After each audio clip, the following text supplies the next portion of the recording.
नमस्कार फ्रेंड्स, रोज वॉइस में आपका स्वागत है। आज का कहानी का शीर्षक है ढोंगी फकीर की कहानी। एक बार की बात है, रायपुर गांव में एक लालची और बेईमान फकीर रहा करता था। वो अपनी कपटी दिमाग से लोगों को ठगा करता था। सभी गांव वाले उसे बहुत ही ज्ञानी मानते थे। वह गांव वालों को बेवकूफ़ बनाकर जो भी उसे धन मिलता उसे अपने पास एक पोटली में रखता था। लालची फकीर की मजार गांव के एक जंगल में पेड़ के नीचे थी, जहां वो बैठा करता था। एक दिन फकीर अपनी मजार के बाहर बैठा था और गांव के कुछ लोग उसके पास बैठे थे। आदमी: बाबा फकीर, अपनी आंखें खोलिए बाबा, मैं गांव का एक गरीब किसान हूँ। सुना है आप में अद्भुत शक्तियाँ हैं। बाबा बताइए ना, इस बार मेरी फसल अच्छी होगी या नहीं, बताइए ना। फकीर: अच्छा तो ये बात है, अभी रुक, अभी बताता हूँ, अपना हाथ आगे कर बच्चा। आदमी: जी जी, ये लीजिए बाबा जी। फकीर: अपनी आंखें बंद कर बच्चा, मुझे अपनी अद्भुत शक्तियाँ से तेरे भविष्य के बारे में ज्ञात करना होगा। जैसे ही किसान अपनी आंखें बंद करता है, फकीर चुपके से अपने पीछे से एक लाल नींबू उठाता है और दूसरे रखे नींबू से उसे बदल देता है। जैसे ही किसान अपनी आंखें खोलता है, वह हैरान रह जाता है। आदमी: अरे फकीर बाबा, ये क्या, ये नींबू तो बिल्कुल लाल हो गया है, इसका क्या मतलब है? मेरी तो कुछ समझ नहीं आ रहा है, मुझे बताइए। फकीर: बच्चा, तुम्हारा आने वाला भविष्य खाने की ओर जाने वाला है। तुम्हारी इस वर्ष की बोई फसल खराब हो जाएगा। बच्चा: आदमी: नहीं नहीं बाबा, ये आप क्या बोल रहे हैं? आपके पास तो अद्भुत शक्तियाँ हैं, मेरी सहायता कीजिए, कोई तो उपाय होगा आपके पास, मेरी फसल को खराब होने से बचा लीजिए। फकीर: ओ, बात तो ठीक है बेटा, हमें अपनी अद्भुत शक्तियाँ से तुम्हारे भविष्य के लिए ऊपर वाले से दुआ करनी होगी, तभी तुम्हारी फसल बच सकती है। आदमी: फकीर बाबा दया कीजिए, आप महान हैं। अच्छा बाबा, ये लीजिए कुछ पैसे, आप अपने पास रखिए, लीजिए लीजिए, लेकिन मेरे लिए दुआ ज़रूर करिएगा, मैं फिर से आऊँगा बाबा। अच्छा, मैं चलता हूँ। फकीर: वाह मूर्ख आदमी, लेकिन मुझे क्या, मुझे तो ये धन ही देकर गया, आज तो गर्मा गर्म मुर्गी पकाकर खाऊंगा। थोड़ी देर बाद फकीर जंगल में बड़े चाव से बनाई अपनी मुर्गी खाता है। फकीर: अरे वाह, मज़ा ही आ गया, वाह क्या स्वाद था, आत्मा को शांति मिल गई। कितने दिन से वही मामूली सा भोजन करके सड़ ही गया था मैं, लेकिन आज मज़ा ही आ गया। अच्छा, अब सो जाता हूँ, सुबह फिर से इस गांव के लोगों को बेवकूफ़ भी बनाना है। बेचारे मूर्ख गांव वाले समझते हैं मैं कोई ज्ञानी फकीर हूँ जिसके पास अद्भुत शक्तियाँ हैं। अगली सुबह गांव का एक युवक फकीर के पास आता है। फकीर मजार के पास बैठा होता है। बनिया: फकीर बाबा की जय हो, बाबा की जय हो। बाबा बाबा, मैं आपके दर्शन के लिए पास वाले गांव से आया हूँ। बाबा, मैं एक बनिया हूँ और आपके लिए कुछ अनाज की बोरियां लाया हूँ। सुना है आपके पास अद्भुत शक्तियाँ हैं। बाबा, मुझे आशीर्वाद दीजिए, मेरे घर धन की कभी कोई कमी नहीं आए। फकीर: ऐसा ही होगा बच्चा, मेरा आशीर्वाद सदैव तुम्हारे साथ है, तुम्हारे पास धन की कमी कभी नहीं होगी। बनिया: बहुत बहुत धन्यवाद बाबा। अच्छा, मैं आपके लिए अनाज की बोरियां लाया हूँ, उन्हें स्वीकार कीजिए। बाबा, यह बात सुनकर फकीर बाबा खुश हो जाते हैं। फकीर: अरे वाह वाह, अनाज की बोरियां, चलो आज तो इन्हें बेचकर खूब सारा धन आ जाएगा। वाह वाह, क्या बात है। तभी वो युवक बाबा फकीर को अनाज की बोरियां देता है। ये सब गांव का एक जग्गी नाम का युवक जो एक ठग होता है छुपकर देख रहा होता है। जग्गी, अरे बाप रे, इस फकीर बाबा को ये आदमी तो इतनी सारी अनाज की बोरियां दे रहा है। आखिर इतनी सारी बोरियों का ये फकीर बाबा करेगा क्या? लगता है यहाँ हाथ साफ करने का पूरा मौका है। आज रात को ही इस बाबा की झोपड़ी से अनाज की बोरियां चुरा कर ले जाऊंगा। रात को चोरी छुपे जग्गी फकीर बाबा की झोपड़ी में जाता है और देखता है कि फकीर दो लोगों के साथ बात कर रहा होता है। फकीर, प्यारे, तुम दोनों को यहाँ किसी ने आते तो देखा नहीं ना? कितनी बार बोला है तुम्हें, आधी रात को जब सब गांव वाले सो जाया करे तब आया करो, लेकिन तुम मेरा धंधा बंद करवा के ही मानोगे क्या? जानते नहीं हो कि गांव वाले कितना विश्वास करते हैं, समझते हैं अद्भुत शक्तियां हैं मुझ में। बेचारे मूर्ख गांव वाले, कालियां एक क्या ढोंगी फकीर एड़ा समझ लिया है क्या? अपुन को लोगों में से किसी ने हमें आते नहीं देखा, समझा क्या? चल अब अपना टाइम खोटी मत कर। कालियां, अरे ओ बल्लू, ए जल्दी से इस ढोंगी फकीर को बोरी के पैसे दे और चल यहाँ से। बिल्लू, ठीक है उस्ताद, अभी देता हूँ। बिल्लू, ये ले ढोंगी फकीर, अनूप ने तुम्हारी इस अनाज की बोरियां के अच्छे दाम दिए हैं। क्या एकदम मस्त, कोई ममाल नहीं रखने का। दिन में गिन लेना, नोटों को पूरे हैं, समझा तू? जिसके बाद कालिया फकीर को कुछ पैसे देता है और दोनों वहाँ से चले जाते हैं। फकीर एक पोटली में, जिसमें पहले से ही काफ़ी सारा धन होता है, उसमें उन पैसों को रखते हुए फकीर, अरे वाह, देखो तो सही कितना सारा धन इकट्ठा हो गया है। अरे वाह, मैं अपनी चतुराई से इस गांव के लोगों को अच्छा बेवकूफ़ बनाता हूँ। लोग भी कितने मूर्ख हैं, मेरी बातों में आ भी जाते हैं। अच्छा, अब इस धन की पोटली को कहीं छुपा देता हूँ। हाँ, जिसके बाद वह अपनी झोपड़ी में ही उस पोटली को एक चादर के अंदर छुपा देता है और खुद भी उसी चादर पर सो जाता है। फकीर, अब सो जाता हूँ, बहुत अच्छी नींद आएगी। जग्गी, अरे बाप रे, ये बाबा फकीर तो कल्लू बाबा निकला रे। गांव के लोग इस फकीर पाखंडी को बहुत शक्तिशाली मानते हैं और ये तो बस उन्हें ठगता है। अरे वाह रे ढोंगी बाबा फकीर, क्या खेल खेले रहा तू गांव वालों के साथ, लेकिन मैं तुझे ऐसे नहीं जाने दूंगा। तू जानता नहीं, जग्गी ठग नाम है मेरा। बोले तो ठगों में सबसे बड़ा ठग, बोले तो जग्गी गांव में लोगों को ठगना ही मेरा काम है। अब देखना तू बाबा फकीर, कैसे तेरी अकल ठिकाने आती है। अगली सुबह जग्गी बुरी हालत में फटे हुए कपड़ों में ही वो बाबा फकीर के पास आता है। जग्गी, बाबा फकीर महाराज, मेरी सहायता कीजिए, मैं पीड़ा में हूँ, मेरी सहायता कीजिए। मैंने सुना है आप सबके दुख हर लेते हैं, मुझ गरीब पर भी अपनी दृष्टि डालिए, सहायता कीजिए महाराज। फकीर, अरे क्या हुआ बच्चा, कौन हो तुम, बताओ हमें क्या समस्या है, तुम्हें हम अवश्य तुम्हारी सहायता करेंगे। जग्गी, बाबा फकीर, मैं एक बहुत ही गरीब व्यक्ति हूँ, मेरा इस संसार में कोई नहीं है, कई दिन से एक अन्न का दाना तक नहीं खाया है। मैंने सुना है आप बहुत बड़े ज्ञानी हैं, आप मुझे अपनी शरण में ले लीजिए बाबा जी, मैं आपकी सेवा करके अपना जीवन बिता लूँगा, बदले में 2 वक्त की रोटी दे देना।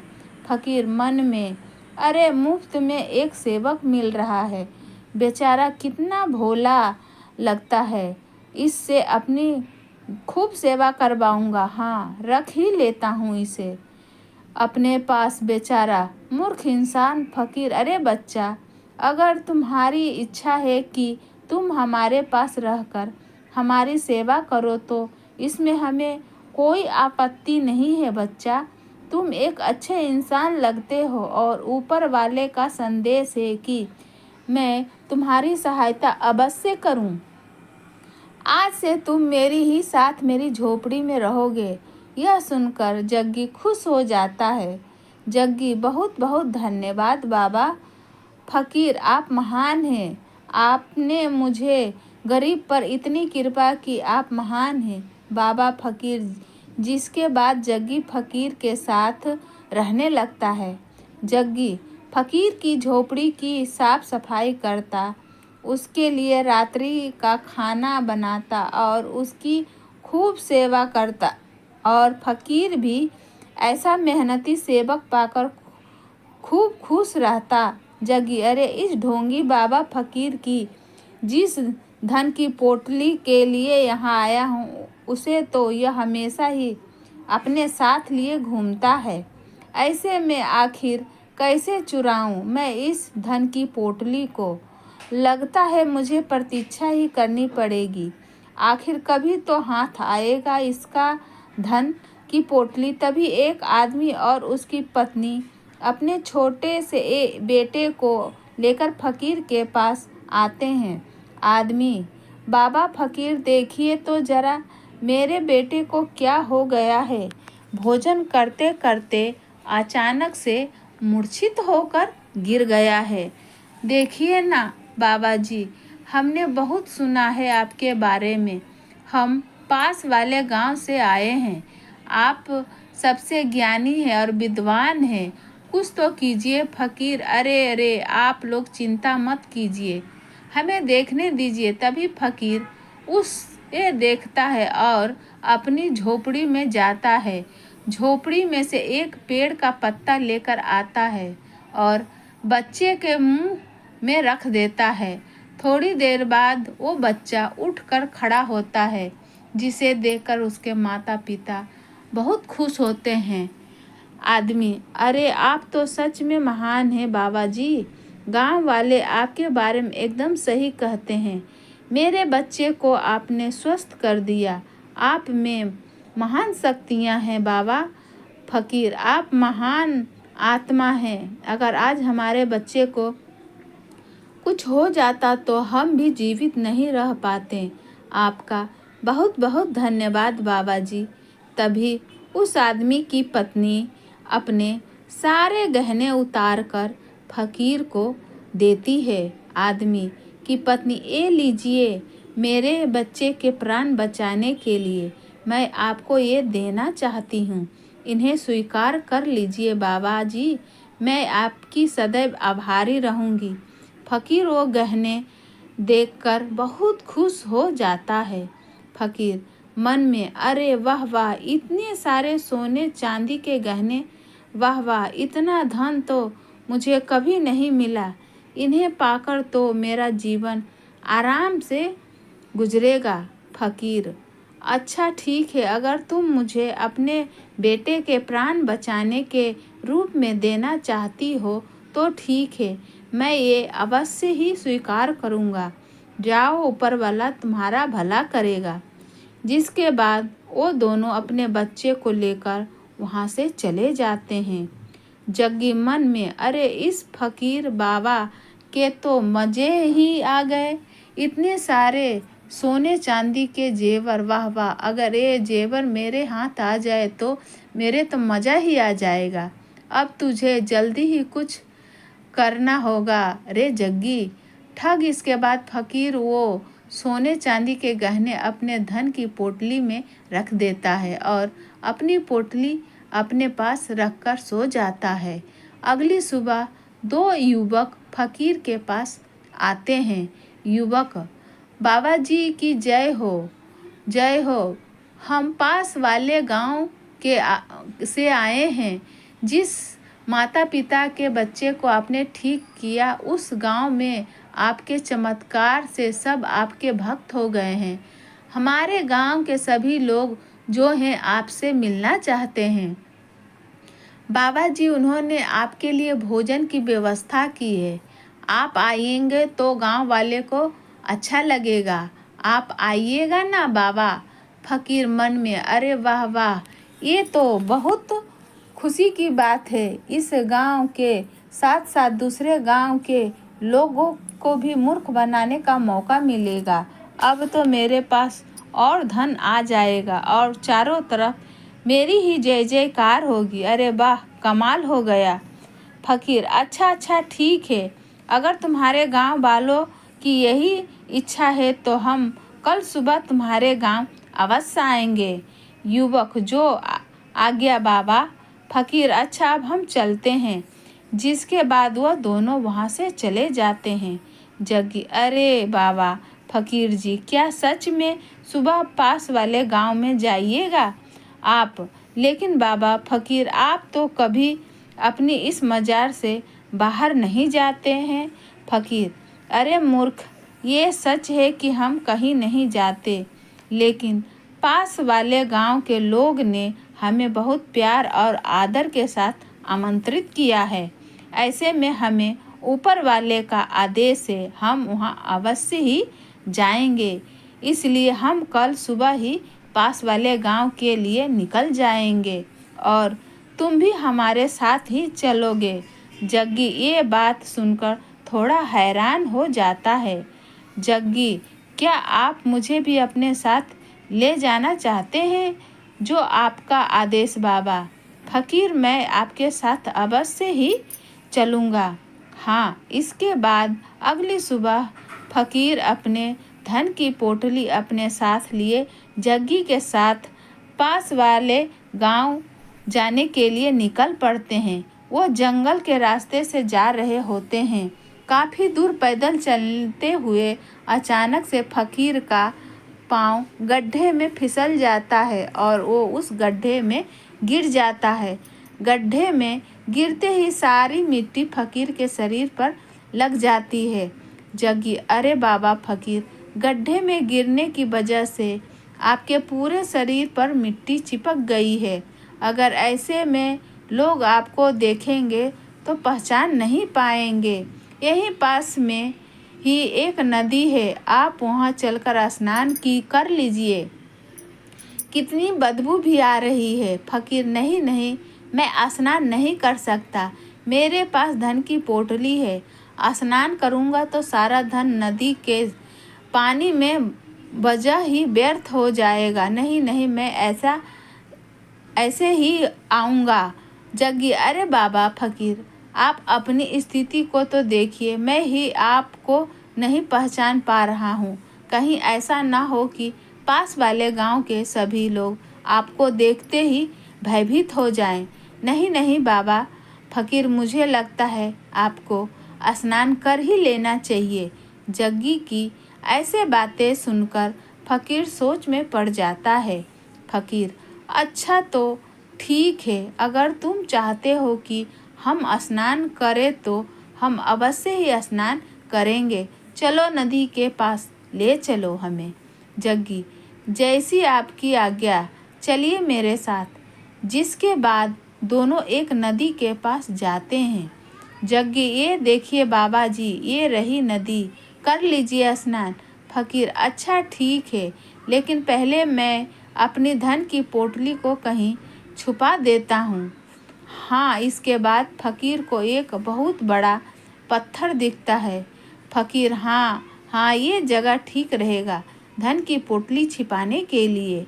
वो उस पत्थर के पीछे धन की पोटली छुपा देता है।